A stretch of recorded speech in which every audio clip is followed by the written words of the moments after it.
Good morning student. मैं हूं जितेंद्र कुमार मिश्रा के इनोवेशन क्लासेस से।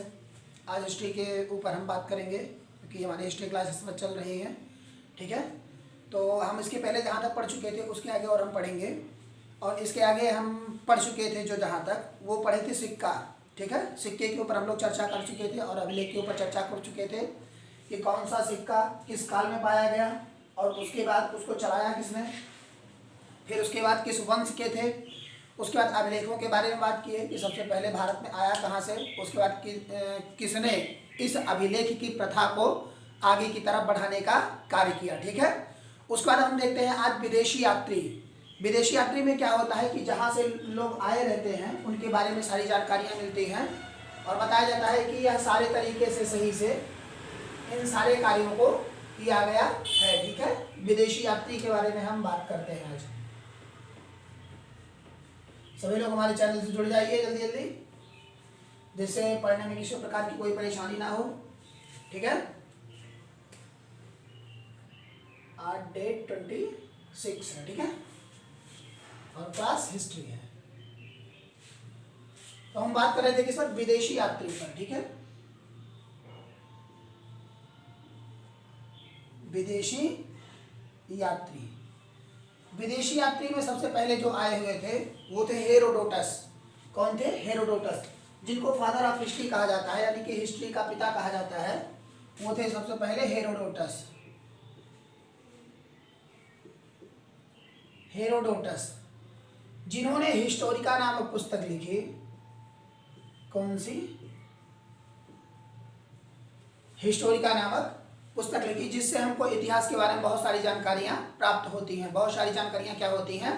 प्राप्त होती हैं। ठीक है, हिस्टोरिका नामक इन्होंने पुस्तक लिखी। उसके बाद अगले जो यात्री आए वो थे प्लेनी। कौन थे? प्लेनी। प्लेनी प्लेनी की एक पुस्तक है जिसका नाम है natural Historica. Natural Historica. Natural Historica.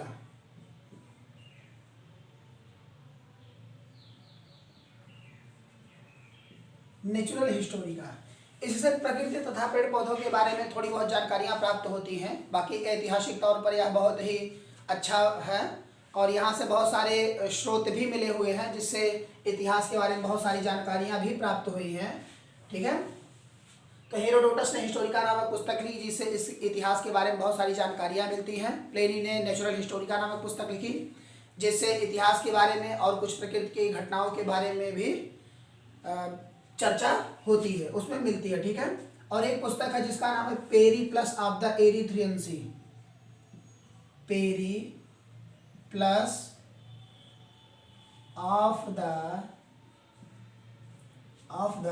Erythraean Sea. Erythraean Sea. इस पुस्तक को जिस व्यक्ति ने लिखा वो आज तक उसका पता नहीं लग पाया कि किसने लिखा था। ठीक है, किसने लिखा था इसका पता नहीं चल पाया। तो इसे हम लोग पढ़ते हैं अज्ञात व्यक्ति। क्या पढ़ते हैं? अज्ञात व्यक्ति। अज्ञात व्यक्ति से तात्पर्य होता है कि जिनके बारे में हमें जानकारी प्राप्त नहीं हो पाती है, जिनके बारे में क्या होती है, हमें जानकारी प्राप्त नहीं हो पाती है, उसके बारे में जब हमें बताना होता है कि यह कौन है, किस तरह से है, तो उनको हम लिखते हैं अज्ञात व्यक्ति, जिनके बारे में हमें जानकारियां प्राप्त नहीं है। ठीक है, तो उन्होंने एक पुस्तक लिखी जिसका नाम है Periplus of the Erythraean Sea. इससे बहुत सारे इतिहास के कालखंडों के बारे में जानकारियां मिलती हैं, उनके बारे में जानकारियां प्राप्त होती हैं। बहुत ही अच्छी पुस्तक है ये। उसके बाद जो अगला लिखा गया, उन्होंने लिखा टालेमी ने। किसने? टालेमी ने। टालेमी ने जो पुस्तक लिखी उसका नाम है जियोग्राफिया। टालेमी ने एक पुस्तक लिखी जिसका नाम है जियोग्राफिया। जियोग्राफिया।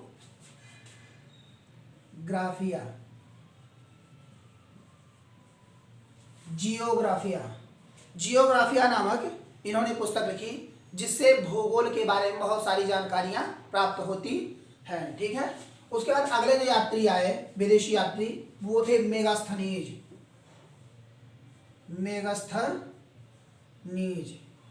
मेगास्थनीज ने मेगस्थनीज ने इंडिका नामक पुस्तक लिखी, इंडिका नामक पुस्तक लिखी जिससे मगध साम्राज्य के बारे में बहुत सारी जानकारियां प्राप्त होती हैं। ठीक है, बहुत सारी जानकारियां प्राप्त होती हैं। ठीक है, मेगस्थनीज ने जो पुस्तक लिखी उससे बहुत सारी जानकारियां प्राप्त होती हैं। ठीक है, इसके बारे में हम बात करते हैं। चाइनीज यात्री, चाइनीज यात्री कुछ आए जिन्होंने बताया कि इतिहास के बारे में कैसे किस तरह से होता है, और भारत के इतिहास के बारे में बहुत सारी चीज़ों को इन लोगों ने पढ़ा भी और शोध भी किया, और उसको लेकर के अपने चाइना भी गए। जैसे कि अगर हम बात करें अभी तो इत्सिंग की, इत्सिंग ने क्या किया कि बौद्ध धर्म के जो मूल सैद्धांतिक पुस्तक थे उनकी 400 कॉपियों को ले जा करके चीन में अनेक प्रकार से उसका अध्ययन किया और शोध भी किया। ठीक है, तो अब हम पढ़ते हैं चाइनीज यात्री, चाइना से आए हुए यात्रियों के बारे में हम इसके बाद अध्ययन करते हैं। ठीक है, जिनसे हमें ये पता चलेगा कि कहाँ से कौन से यात्री आए हुए हैं और इसके बाद इनका क्या कालखंड रहा है, इनका क्या कालखंड रहा है। ठीक है, तो अब हम पढ़ते हैं चाइनीज यात्री।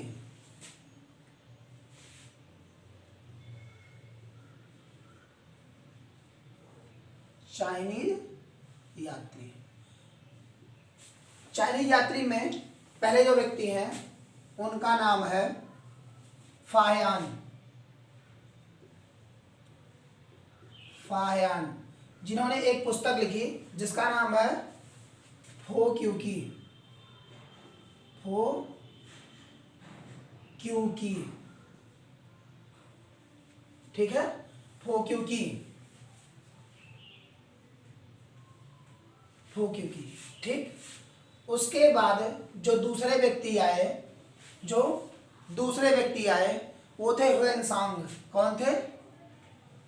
ह्वेनसांग,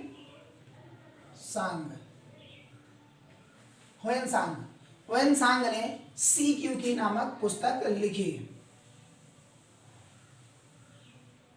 सी क्यूकी नामक पुस्तक लिखी। ठीक है, उसके बाद आए इत्सिंग, इत्सिंग,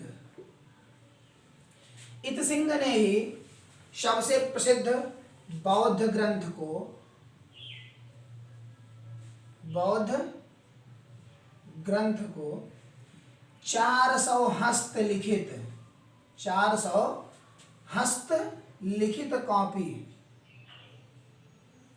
हस्तलिखित कॉपी या चाइना लेकर के गए, या चाइना लेकर के गए, और वहां पर इन्होंने बहुत सारे शोध किया और उसके बारे में बहुत सारी जानकारियों को हासिल किया, उनके बारे में बहुत सारे शोध किया और बहुत सारी जानकारियां भी हासिल किया।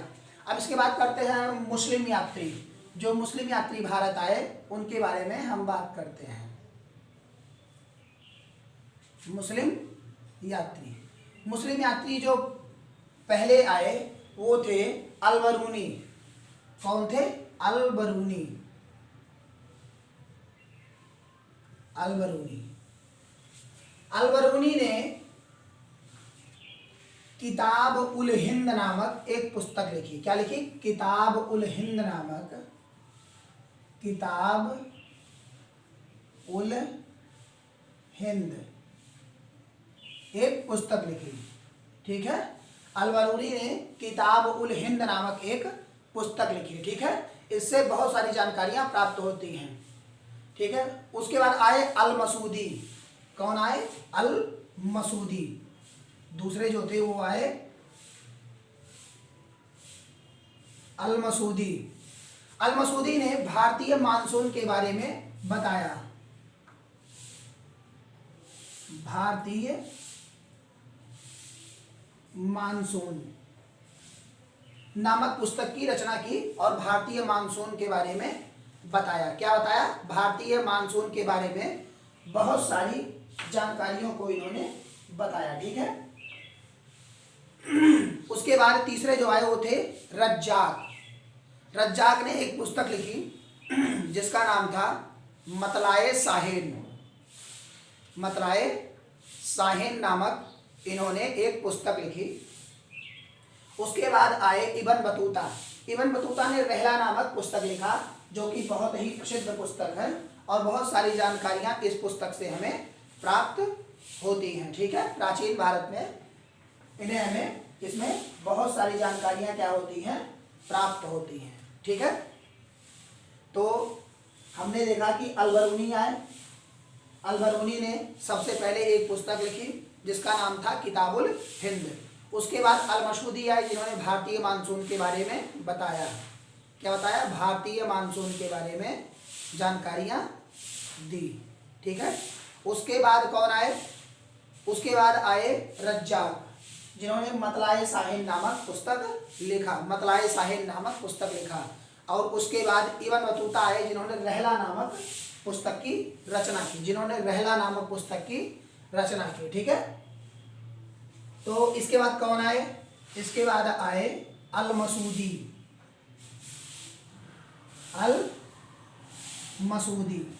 अल-मसूदी जिन्होंने किताब मतलाए साहिल नामक पुस्तक लिखा।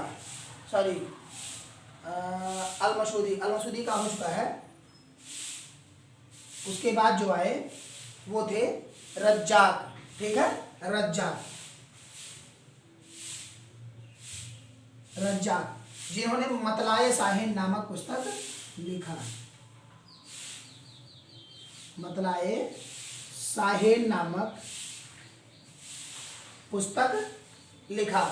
ठीक है, उसके बाद जो आए वो थे इब्न बतूता। कौन थे? Ibn Battuta. ये थर्ड हो गए, ये आपके फोर्थ हो गए, जिनका नाम था इब्न बतूता। इब्न बतूता ने रहला नामक पुस्तक लिखा। रहला नामक पुस्तक लिखा, जिसके बारे में बहुत सारी जानकारियां प्राप्त होती हैं। ठीक है, उसके बाद अब हम बात करते हैं, ये सारे के सारे क्या हुए? विदेशी यात्रियों से आए हुए और उनके द्वारा लिखे गए पुस्तकों के बारे में ये जानकारियां थी। ठीक है, यानी कि चाइनीज यात्री आए, जिन्होंने फायान क्यूकी नामक पुस्तक लिखी, वेनसांग ने सी क्यूकी नामक पुस्तक लिखी, और इत्सेंग ने बौद्ध धर्म की 400 हस्तलिखित कापियों को ले जाकर के चाइना में अपने में शोध किया। उसके बाद आए मुस्लिम यात्री में पहले आए अल-बरूनी, जिन्होंने किताबुल हिंद नामक पुस्तक की रचना की। उसके बाद आए अल-मसूदी, जिन्होंने भारतीय मानसून के बारे में बहुत सारी जानकारियां प्राप्त की और बताया। रज्जाक ने मतलाए साहिल नामक पुस्तक लिखा, जिससे बहुत सारी जानकारियां मिलती हैं। इब्न बतूता ने रहला नामक पुस्तक लिखा। ठीक है, रहला नामक पुस्तक लिखा। अब हम बात करते हैं उसका गैर धार्मिक। कैसे बात करते हैं? गैर धार्मिक। जो गैर धार्मिक है, यानी कि जिनका धर्म से कोई संबंध नहीं है, उन पुस्तकों के बारे में हम बात करते हैं। ठीक है, तो यहाँ तक आप लोगों के समझ में आ गया होगा। यहाँ तक आप सभी के समझ में आ गया होगा। अब इसके आगे हम लोग चलते हैं। और ये सारी की सारी जो पढ़ा रहे हैं हम, इसको हम आपको पीडीएफ के माध्यम से ये सारी चीज़ें प्रोवाइड करवाएंगे। पीडीएफ के माध्यम से क्या करेंगे? ये सारी चीज़ें आपको हम प्रोवाइड करवाएंगे। ठीक है, अब क्या बात करेंगे हम? गैर धार्मिक।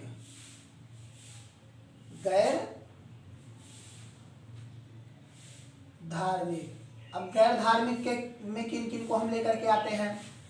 पहला जो पुस्तक है वो है अर्थशास्त्र।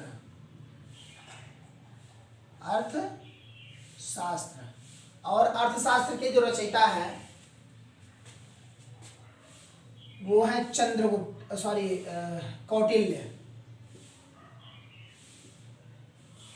कौटिल्य।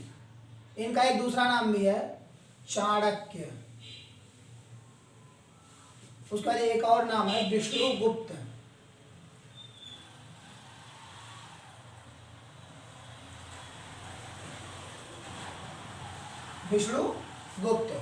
तो इन्हें कौटिल्य, चाणक्य और विष्णुगुप्त तीनों कहा जाता है। ठीक है, ये इनकी सब उपनाम है। इनका मुख्य नाम जो है वह नाम है चाणक्य। ठीक है, जिसके नाम से इन्होंने एक पुस्तक लिखी है जिसका नाम है चाणक्य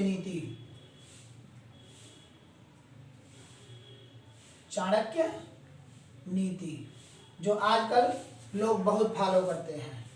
ठीक है, इसके बारे में बहुत सारी कहानियां भी लिखते हैं, बहुत सारे तरीके से बताते भी हैं कि ऐसे ही था, ऐसे इस तरीके से था, ये इस तरीके से किया गया, तो बहुत सारी जानकारियों के बारे में बताते हैं। और दूसरी जो पुस्तक है उसका नाम है पंचतंत्र। क्या नाम है? पंचतंत्र। पंचतंत्र में बहुत सारी कहानियां मिलती हैं। कहानियां जैसे किड्स टाइप की होती हैं, जो जिनको सुनाया जाता है बाल्यावस्था में, और कहें तो बहुत सारी वैसे भी जो हम लोगों को एक्सपीरियंस के तौर पर या इंस्पायरेशन के तौर पर दिया जाता है, वो सारी चीज़ें यहाँ पंचतंत्र की कथा में मिलती हैं, जिससे बहुत सारे ज्ञान भी प्राप्त होते हैं। इनको लिखा है विष्णु शर्मा ने, विष्णु शर्मा, विष्णु शर्मा। इन्होंने पंचतंत्र नामक पुस्तक की रचना की, पंचतंत्र नामक पुस्तक की रचना की, जिसमें बहुत सारी कहानियों का यानी लेखांकनों का मेल है। कहानियों का और लेखांकनों का क्या है? मेल है। ठीक है। उसके बाद है कालिदास जी। कालिदास, कालिदास, कालिदास की दो पुस्तक है जो सबसे फेमस है। कालिदास की दो पुस्तक है जो सबसे फेमस है। पहले का नाम है मालविकाग्निमित्रम,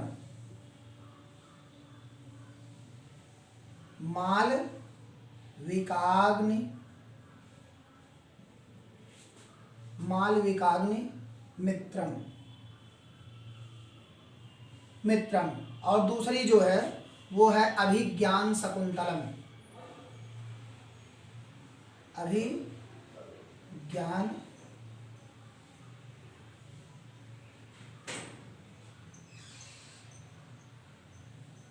शकुंतलम। ठीक है। अभिज्ञान शकुंतलम, इन्होंने दो पुस्तक लिखी है जिनसे बहुत सारी ये मालविका और अग्निमित्र की कहानी के बारे में है, और ये शकुंतला पुत्र भरत के बारे में चर्चा की गई है इस पुस्तक में। ठीक है।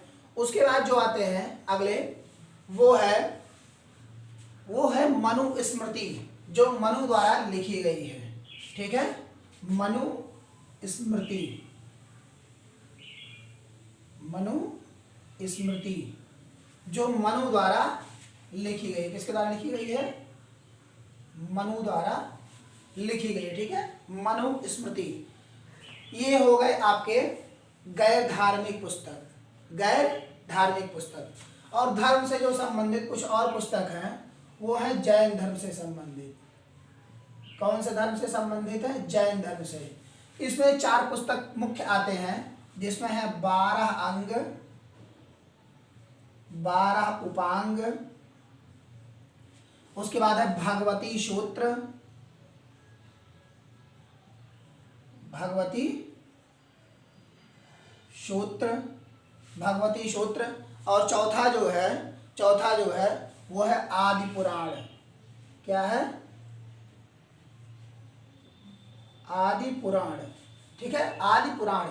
तो जैन धर्म से 4 पुस्तकें संबंधित हैं। पहला है 12 अंग, 12 उपांग, भगवती सूत्र और आदि पुराण।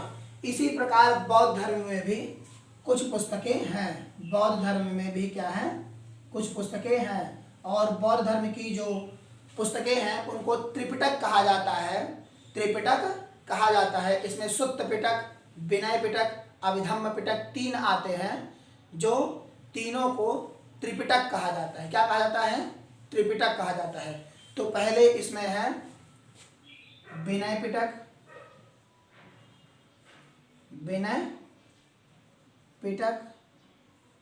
उसके बाद है सुत्त पिटक, उसके बाद है अभिधम्म पिटक,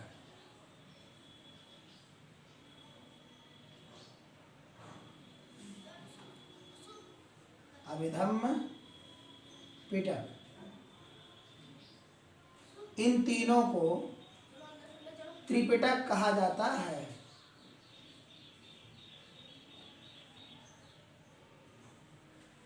त्रिपिटक कहा जाता है। क्या कहा जाता है? त्रिपिटक कहा जाता है। ठीक है। इसमें जो शुद्ध पिटक है, शुद्ध पिटक, इसको बौद्ध धर्म का इंसाइक्लोपीडिया कहा जाता है। इसको क्या कहा जाता है? इंसाइक्लोपीडिया।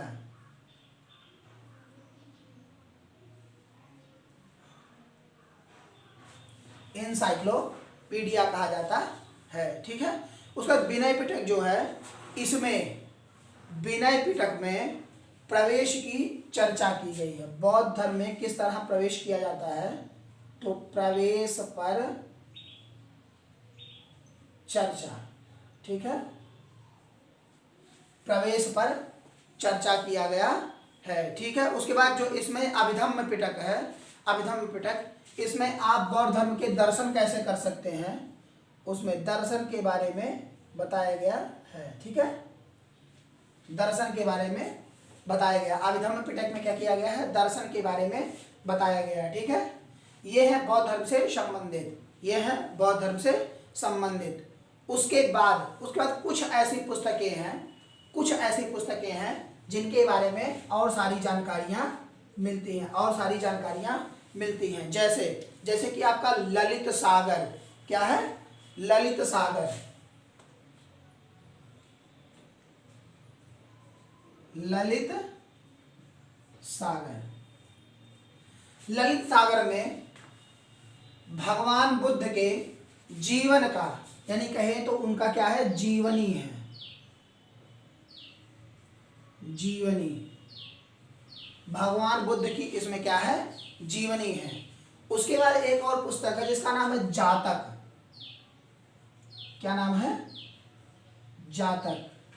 आप कहेंगे जातक में क्या है, तो जातक में लगभग 200 कहानियां, लगभग कितना, 200 से 400 के आसपास कहानियां हैं। क्या है, 200 से 400 के आसपास कहानियां हैं जो बताई जाती हैं, जो बताई जाती हैं। ठीक है, तो यहाँ तक समझ में आ गया होगा। ललित सागर में 200 कहानियां हैं। उसके बाद आपका इसमें ललित सागर में जीवनी बताया गया है महात्मा बुद्ध की। उसके बाद जातक में 200 से 400 की कहानियों के आसपास है। जैन धर्म में 12 अंग, 12 उपांग, भगवती सूत्र और आदि पुराण है।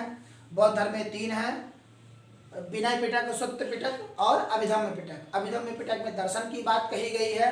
विनय पिटक इंसाइक्लोपीडिया कहा जाता है, प्रवेश पर चर्चा किया जाता है। और सुत्त पिटक में इंसाइक्लोपीडिया कहा जाता है, जिनसे बौद्ध धर्म के बारे में सारी जानकारियां प्राप्त होती हैं। इन तीनों को मिलाने के बाद इनको त्रिपिटक कहा जाता है, त्रिपिटक कहा जाता है। अब इसके आगे हम चलते हैं। ठीक है, इसके आगे हम चलते हैं। यहाँ तक सभी के समझ में आ गया होगा। ठीक है, कमेंट बॉक्स में जरूर करें और कमेंट करके बताएं कि क्लास कहीं कोई दिक्कत तो नहीं, और कोई भी अगर कन्फ्यूजन होता है तो उसको पूछने के लिए आप उन पर बात कर सकते हैं। ठीक है, उस पर क्या कर सकते हैं, बात कर सकते हैं। ठीक है, तो अब हम आगे की तरफ बात करते हुए चलते हैं।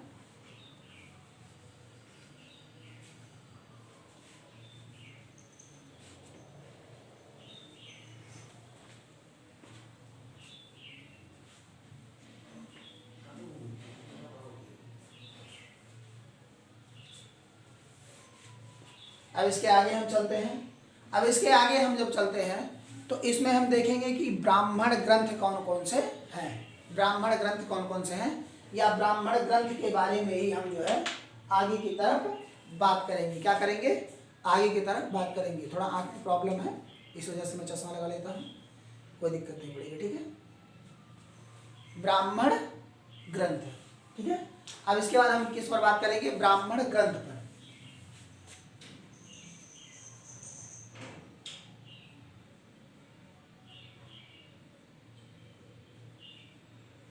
ब्राह्मण ग्रंथ। ठीक है, अब ब्राह्मण ग्रंथ में हम देखते हैं कौन कौन आते हैं। ब्राह्मण ग्रंथ में पहले तो जो आते हैं वो वेद आते हैं, 4 वेद है। ठीक है, तो उसमें जो सबसे प्राचीन वेद है वो है ऋग्वेद। ठीक है, उसके बाद सामवेद है, उसके बाद अथर्ववेद है, उसके बाद अथर्ववेद है, उसके बाद जो है वो यजुर्वेद है। ठीक है, यजुर्वेद है। तो वेद को पहले आप और ऋषेय कहा गया है क्योंकि यह किसी द्वारा लिखा नहीं गया है। यह भगवान ब्रह्मा के मुख से निकले हुए कुछ वाक्य हैं जिनको 4 खंडों में तोड़ करके इनको बांटा गया और बहुत सारे श्लोकों के बारे में इनमें चर्चा की गई है, जिनमें सिर्फ 1000 से ऊपर की ऋचाएँ सिर्फ आपके इसमें ऋग्वेद में ही खाली हैं। उसके बाद और सारे वेदों में अलग अलग ऋचाएँ, अलग अलग उनके सांख्यिकीय दर्शन और अलग अलग मंत्रों द्वारा इनको बताया गया है। ठीक है, तो अब हम इनमें बात करते हैं ब्राह्मण ग्रंथों के बारे में। तो ब्राह्मण ग्रंथ में सबसे पहले जो आता है वो है वेद। वेद को किसी ने लिखा नहीं है, इसीलिए इसे अपौरुषेय कहा जाता है। अपौरुषेय, ठीक है, अपौरुषेय कहा जाता है। इनमें 4 वेद हैं। इनमें 4 वेद हैं। सबसे प्राचीन वेद जो माना जाता है वो है ऋग्वेद। उसके बाद दूसरा है वो है यजुर्वेद।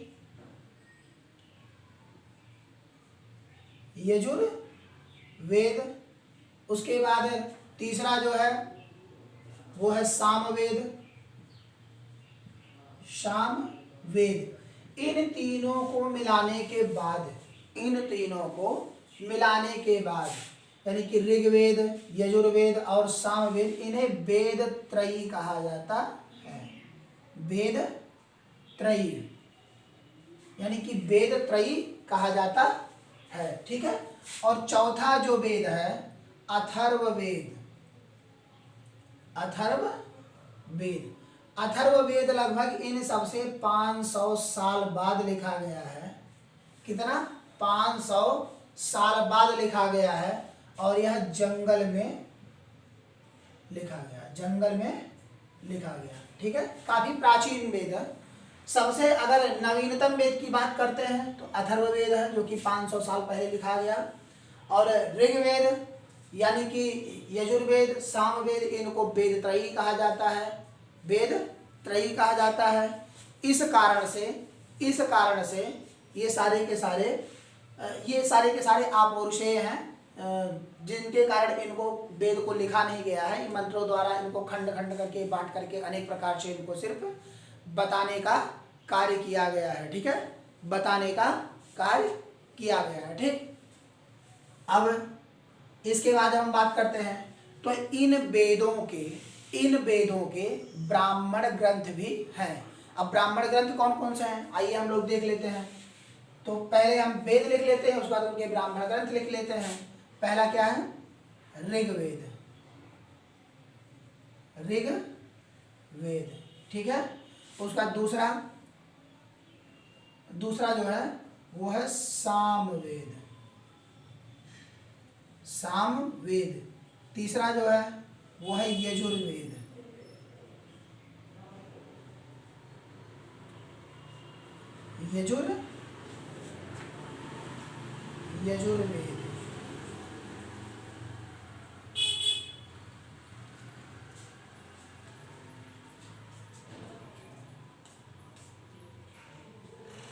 यजुर्वेद। ठीक है, तीसरा कौन है? यजुर्वेद। और चौथा जो है उसे कहते हैं अथर्ववेद।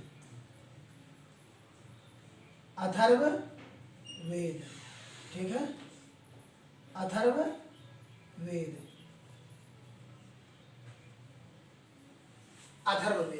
अब इनके ब्राह्मण ग्रंथ के बारे में हम चर्चा करते हैं। इनके ब्राह्मण ग्रंथ कौन कौन से हैं? तो पहला जो लिखा जाता है उनको शॉर्ट फॉर्म में हम लिखते हैं एक। ठीक है, यानी कि ऐतरेय और कौस्तकी। ठीक है, ऐतरेय और कौस्तकी। ये एग्जाम्स में आपके पूछे भी गए हुए हैं। तो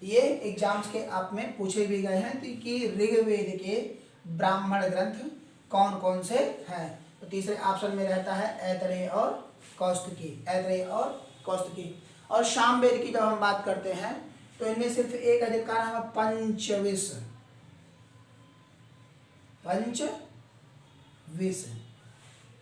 पंचविश। ठीक है, और यजुर्वेद के भी 2 ब्राह्मण ग्रंथ हैं जिनको शॉर्ट फॉर्म में हम लिखते हैं सत। क्या लिखते हैं? सत। एक का नाम है शतपथ और दूसरे का नाम है तैतरेय।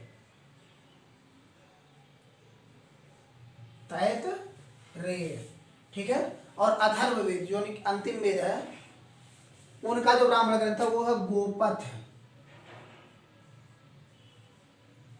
क्या है? गोपथ। तो ये इनके ब्राह्मण ग्रंथ हुए ऋग्वेदों के। पहले ऋग्वेद का ऐतरेय और कौस्तुकी, ऐतरेय और कौस्तुकी दो एक बार बोले हमारे साथ याद हो जाएगा। सामवेद का पंचविश, यजुर्वेद का सत, पहले 60 भाग में लिख लीजिए, उसको लिखिए शतपथ और तैतरेय। अथर्ववेद, अथर्ववेद का जो ब्राह्मण ग्रंथ है वो है गोपथ। क्या है? गोपथ। ठीक है। अब इसके आगे हम लोग चलते हैं। जैसे वेद हैं, इनके उपज्ञाता हैं, इसके बाद फिर उसके बाद उपवेद हैं, उपवेद के भी ज्ञाता हैं। अब हम इनके बारे में चर्चा करेंगे। ठीक है। तो हम एक लाइन बनाएंगे और लाइन बाय लाइन लिखते हुए कि किनमें किस प्रकार की चर्चा की गई है और इसके आगे क्या है, इन सारे के बारे में हम लोग चर्चा करेंगे। ठीक है। इन सारे के बारे में हम लोग क्या करेंगे? चर्चा करेंगे।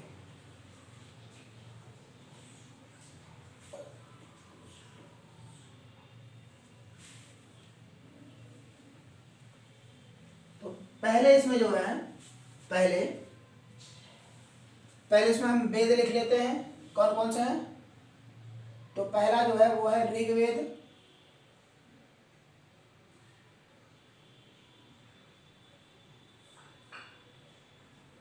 ऋग्वेद।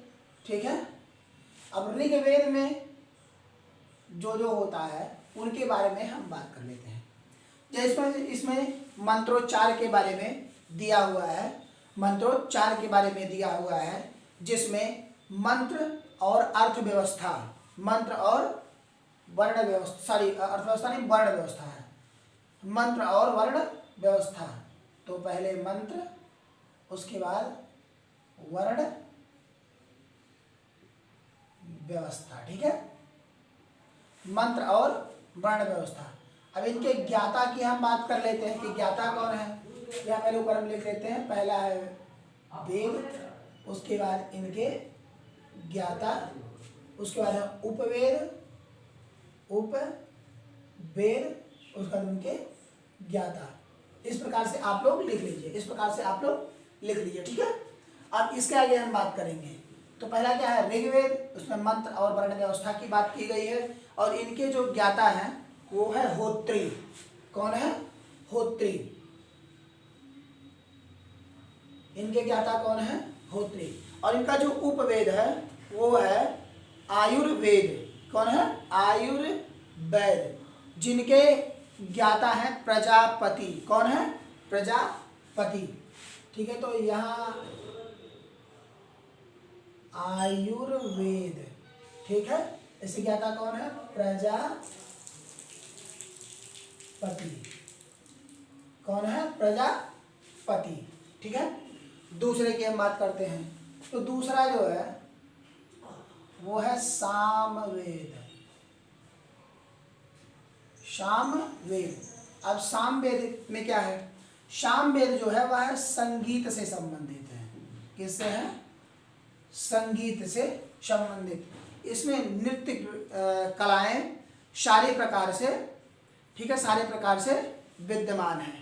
तो इनके जो ज्ञाता हैं, इनके जो भी ज्ञाता हैं वो है उदगाथा। कौन है? उदगाथा। इनके जो ज्ञाता हैं उनका नाम है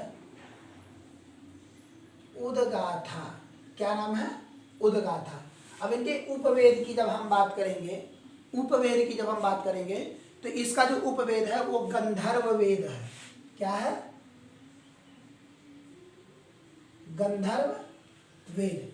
और गंधर्व वेद को ज्ञाता जो है वो है नारद जी। नारद। ठीक है। इसके जो ज्ञाता है कौन है? नारद। अब अगला हम बात करते हैं।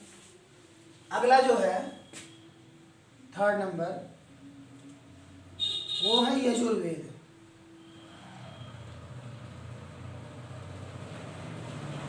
यजुर्वेद। यजुर्वेद इसमें क्या क्या है? इस यजुर्वेद के अंतर्गत युद्ध, यज्ञ, गद्य और पद्य, इन चारों की शिक्षा मिलती है। यानी कि कहा जाए किससे? युद्ध, यज्ञ,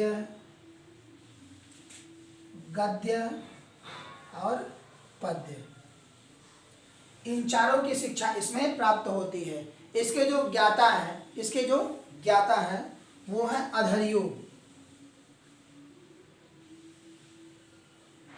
अधर्यु कौन है? अधर्यु, ठीक है। इसके जो उपवेद है वो है धनुर्वेद।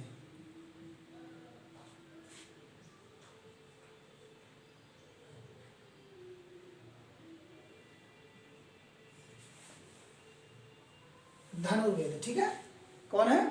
धनुर्वेद। और धनुर्वेद के जो ज्ञाता है वो है विश्वामित्र जी। कौन है? विश्वामित्र जी।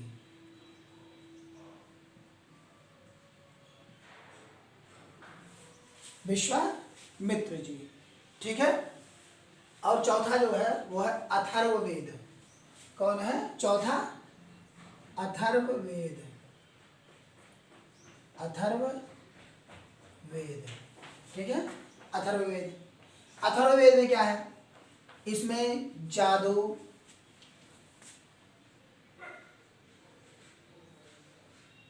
टोना,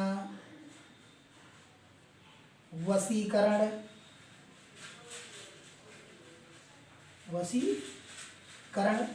इन सारे चीज़ों के बारे में जानकारियाँ इसमें प्राप्त होती हैं। और इसके ज्ञाता जो हैं वो है ब्रह्मा जी। कौन है? ब्रह्मा जी। और इसका जो उपवेद है वो है शिल्पवेद। क्या है?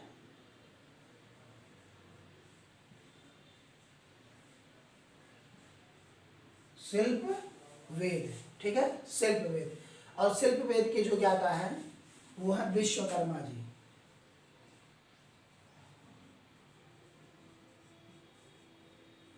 विश्वकर्मा, शिल्पवेद के ज्ञाता कौन है? विश्वकर्मा, ठीक है। विश्वकर्मा। अब इसके आगे और हम चलते हैं, ठीक है। इसके बारे में चर्चा करते हैं। तो यहाँ समझ में आ गया होगा वेद, उसका ज्ञाता, फिर उपवेद और उनके ज्ञाता। तो पहला ऋग्वेद है जिनके ज्ञाता होत्री जी हैं। इसमें मंत्र और वर्ण व्यवस्था दिया गया है। उपवेद आयुर्वेद है जिसको प्रजापति ज्ञाता है। सामवेद संगीत से संबंधित है जिनके ज्ञाता उद्गाथा है। उपवेद गंधर्व वेद है जो कि नारद जी इसके ज्ञाता है। यजुर्वेद तीसरा है जिसके ज्ञाता अधर्यु हैं। इसमें युद्ध, यज्ञ, पद्य चारों की जानकारियाँ मिलती हैं। इनके धनुर्वेद उपवेद हैं। विश्वामित्र इनके ज्ञाता है। और चौथा है अथर्ववेद। अथर्ववेद के ज्ञाता ब्रह्मा जी हैं। इसमें जादू, टोना, वशीकरण, और इनका उपवेद जो है वो है शिल्पवेद जिनके ज्ञाता जो हैं विश्वकर्मा जी हैं। कौन है? विश्वकर्मा जी। अब इसके आगे और हम लोग चलते हैं, ठीक है। इसके आगे और हम लोग चलते हैं और उसके आगे हम लोग और पढ़ेंगे, ठीक है। अब इसके बाद वेद के बाद जो आता है वो है वेदांग। क्या है? वेदांग। और वेदांग की संख्या जो है वो 6 है। वेदांग की संख्या क्या है? 6 है। व्याकरण, निरुक्त, शिक्षा, ज्योतिष,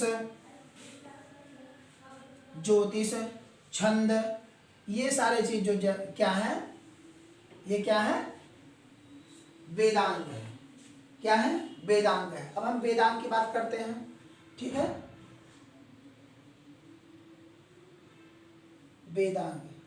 वेदांग इसमें जो है 6 है पूरे के पूरे। उनका एक ट्रिक है, इसको याद रखिएगा। ब्याजो, निसी, कच्छ। ब्याजो, निसी, कच्छ। तो पहला जो है वो है व्याकरण। क्या है? व्याकरण। और दूसरा जो है वो है ज्योतिष।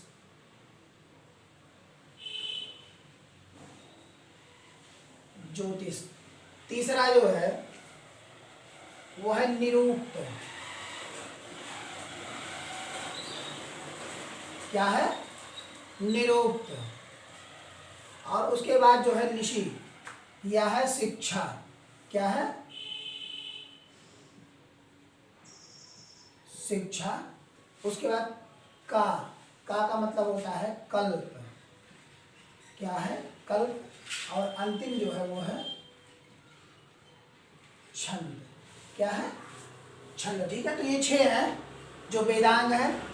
इनका ट्रिक याद रखिएगा आप सभी लोग। ब्याजो निशि कच्छ, ब्याजो निशि कच्छ, यानी कि व्याकरण, ज्योतिष, निरुक्त, शिक्षा और कल्प। निरुक्त, शिक्षा और कल्प। ठीक है, अब इसमें व्याकरण में जो है, व्याकरण की एक पुस्तक लिखी गई है जो बहुत ही अच्छी है और जिसको पाणिनि ने लिखा है। किसने लिखा है? पाणिनि ने। पाणिनि, जिनका नाम है अष्टाध्यायी। अष्टाध्यायी, अष्टाध्यायी को पाणिनि ने लिखा है। ठीक है, और ज्योतिष, ज्योतिष की बहुत ही अच्छी पुस्तक है। जिनको लिखा है बृहद संहिता, जिनका नाम क्या है? बृहद संहिता, जिन्हें बाराहमिहिर ने लिखा है। बाराहमिहिर ने लिखा है, उसका नाम है बृहद संहिता। क्या नाम है?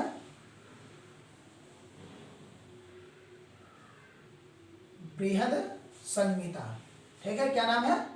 बृहद संहिता, जिसे बाराहमिहिर ने लिखा है। बाराहमिहिर ने लिखा है। ठीक है, तो ये 2 ऐसी पुस्तकें हैं जिनके बारे में बहुत सारी जानकारियां होती है। इसमें बहुत सारे ऐसे भी हैं, जैसे इनमें एक और है रावण संहिता। ये भी ज्योतिष की बहुत बढ़िया पुस्तक है। ठीक है, एक और है भृगु संहिता। भृगु संहिता, इसमें भी बहुत सारी ज्योतिष से संबंधित जानकारियां मिलती हैं। इसको रावण ने लिखा था और इसको भृगु जी ने लिखा था। भृगु जी ने लिखा था, इसका नाम भृगु संहिता पड़ा और इसको रावण के लिखने के कारण इसका नाम रावण संहिता पड़ा। रावण संहिता पड़ा। ठीक है, तो ये क्या है? वेदांग है। क्या है? वेदांग है। अब इसके आगे हम लोग चलते हैं। वेदांग समझ में आ गया, तो इसको ये ट्रिक याद रखिएगा। ब्याजो निशि कच्छ, ब्याजो निशि कच्छ, यानी कि व्याकरण, ज्योतिष, निरुक्त, शिक्षा, कल्प और छंद। कल्प और छंद, यानी कि ब्याजो मतलब यानी कि व्याकरण, ज्योतिष मतलब ज्योतिष, नि मतलब निरुक्त, सी मतलब शिक्षा, का मतलब कल्प और छ मतलब छंद। इन सारी चीजों को याद रखिएगा। अब हम बात करते हैं पुराणों की। ठीक है, पुराण को पंचम वेद कहा गया है, जिनकी संख्या 18 है। जिनकी संख्या 18 है। और कुछ ऐसे पुराण हैं जिनमें मध्यकालीन इतिहास के कुछ शासकों के, उनके राजवंशों के बारे में भी बताया गया है। उनके राजवंशों के भी बारे में बताया गया है। ठीक है, जैसे पुराण की हम बात करते हैं तो इन्हें पंचम वेद भी कहा जाता है। ठीक है, पुराण, इन्हें 5वां वेद कहा जाता है। क्या कहा जाता है? 5वां वेद कहा जाता है। ठीक है, 5वां वेद कहा जाता है। संख्या इनकी जो है 18 है। कितनी है? 18। वराह पुराण, कुर्म पुराण, शिव पुराण, श्रीमद् भागवत महापुराण, स्कंद पुराण। ठीक है, उसके बाद नरसिंह पुराण, भगवती नरसिंह पुराण, उसके बाद गरुड़ पुराण। ये बहुत सारे पुराण हैं जो आते हैं इसके अंतर्गत। जितने भी भगवान के जन्म हुए हैं उन्हें एक एक जन्मों की कथा एक एक पुस्तक में संकलित है।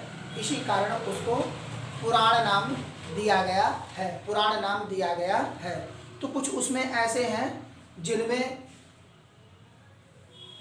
जिनमें इनको बताया गया है और इनको वेदों का वेद भी कहा जाता है। वेदों का वेद कहा जाता है। वेदों का वेद कहा जाता है।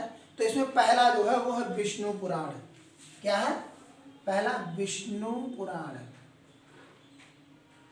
विष्णु पुराण,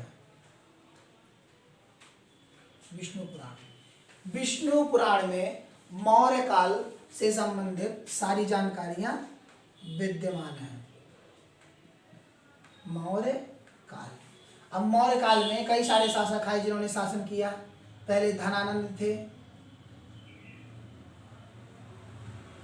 ठीक है,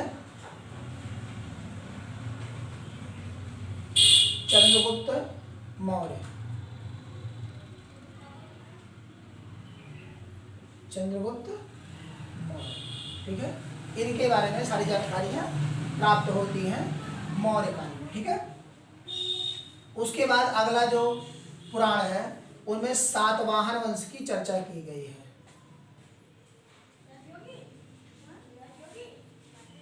सातवाहन, ठीक है, वो है मत्स्य पुराण।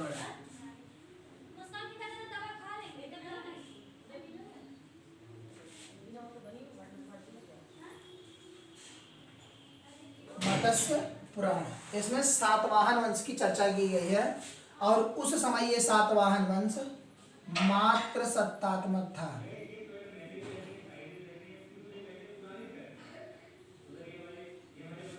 मात्र सत्तात्मक था, ठीक है। इसका जो अंतिम है वो है वायु पुराण।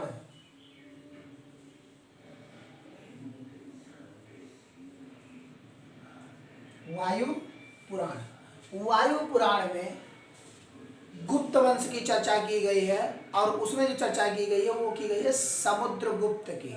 किसकी? समुद्रगुप्त की। गुप्त वंश की चर्चा की गई है और उसमें किसकी की गई है? समुद्रगुप्त की।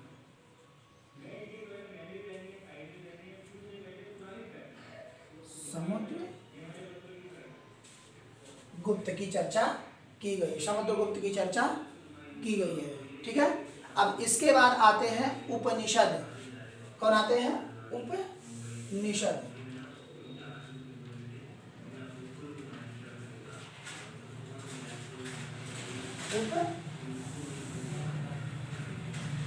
उपनिषद, ठीक है। उपनिषद की संख्या 108 है, ठीक है। कितना है? 108 है। इसका मतलब होता है गुरु के समीप बैठकर, गुरु के समीप बैठकर शिक्षा पाना, शिक्षा पाना, ठीक है। गुरु के समीप बैठकर शिक्षा पाना, गुरु के समीप बैठकर शिक्षा पाना। उपनिषद का मतलब है गुरु के समीप बैठकर शिक्षा पाना। इनकी संख्या 108 है। इनमें 12 जो हैं सबसे प्रभावी हैं और उन 12 में पहला है मुंडकोपनिषद। क्या है? मुंडकोपनिषद। मुंडकोपनिषद। अब मुंडकोपनिषद में जो चर्चा किया गया है वो है, मुंडकोपनिषद में इसमें सत्यमेव जयते, इसमें सत्यमेव जयते, और इसमें एक बृहद उपनिषद है जो सबसे बड़ा है, सबसे बड़ा है। यहाँ से सत्यमेव जयते तथा सत्यमेव जयते तथा बृहद उपनिषद, बृहद उपनिषद, यह सबसे बड़ा है, यह सबसे बड़ा है। मुंडकोपनिषद से सत्यमेव जयते लिया गया है और इसमें बृहद उपनिषद जो है वो सबसे बड़ा है, सबसे बड़ा है। उसके बाद है आलोपनिषद। क्या है? आलोपनिषद।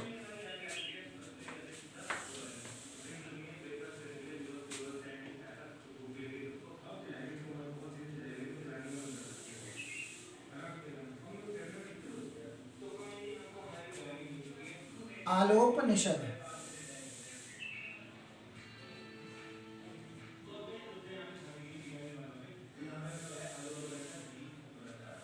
आलोपनिषद। ऊपर का क्या था? मुंडकोपनिषद। आलोपनिषद में क्या है? आलोपनिषद में उस समय जब मुगल काल की स्थापना हुई, मुगल काल की स्थापना हुई, तो मुगल काल के बाद जब हुमायूं की मृत्यु हुई और अकबर शासन पर बैठा, तो अकबर के बारे में जानकारियां मिलती हैं। और अगर कहा जाए कि आलोपनिषद जो है अकबर काल का है, अकबर काल का है। ठीक है,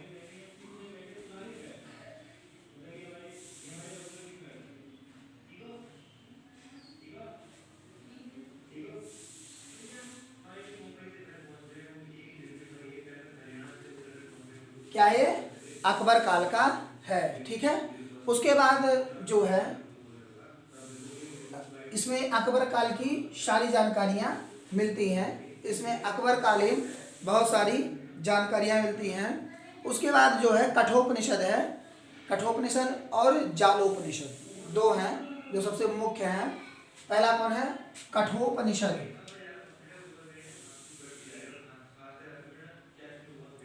कठोपनिषद और दूसरा जो है वो है जालोपनिषद। जालोपनिषद, ये दो हैं। जालोपनिषद, कठोपनिषद में यम तथा नचिकेता की कहानी बताई गई है। यम तथा नचिकेता की कहानी बताई गई है। ठीक है, उसके बाद जो आपका ये कठोपनिषद जालोपनिषद है, ये जालोपनिषद है, इसमें ब्रह्मा विष्णु महेश तीनों की चर्चा की गई है।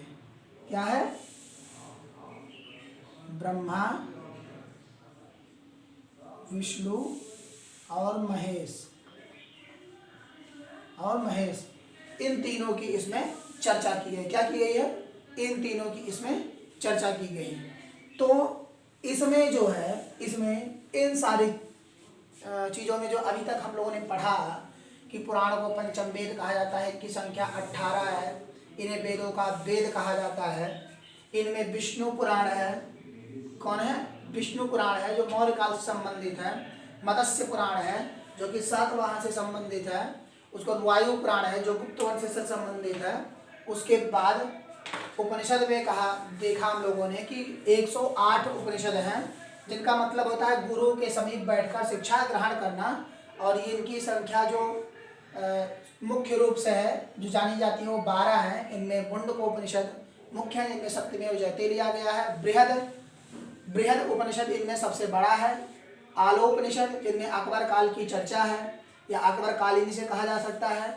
उसके बाद अगला है मुंडकोपनिषद जहाँ यम और नचिकेता की कहानी मिलती है। और उसके बाद जालोपनिषद जिसमें ब्रह्मा विष्णु महेश तीनों की चर्चा मिलती है। अब इसके बारे में हम लोग साहित्यों के बारे में बात करेंगे, जिसमें है स्मृति साहित्य जो कि इनकी संख्या पूरी की पूरी जो 36 है। इसमें बहुत सारे बारे में जानकारियाँ प्राप्त की गई हैं, बहुत सारी जानकारियाँ मिली हुई हैं। तो उसकी क्लास हम लोग आगे जब कल पढ़ाएंगे, कल में हम बात करेंगे, कल की क्लास में। ठीक है, और इसके बाद जो ये सारे के सारे आपको पढ़ाए जा रहे हैं वो भी PDF के माध्यम से आप सभी को प्रोवाइड होंगे। हमारे चैनल KP इनोवेशन क्लासेस में आप सभी को प्रोवाइड किया जाएगा। और मिनिमम फीस के साथ हम लोगों ने इस शिक्षा के स्तर को रखा हुआ है, जिससे बहुत सारी जानकारियां आप लोगों को प्राप्त हो सके, जैसे कि मैप के थ्रू हैं, बुक्स के थ्रू हैं और PDF के थ्रू हैं। बहुत सारी जानकारियां मिलेंगी। और जब आप लोग मेहनत करेंगे अपने आप में, तब जाकर के आप सक्सेस होने के लिए तत्पर होते हैं। तब तक के लिए थैंक यू।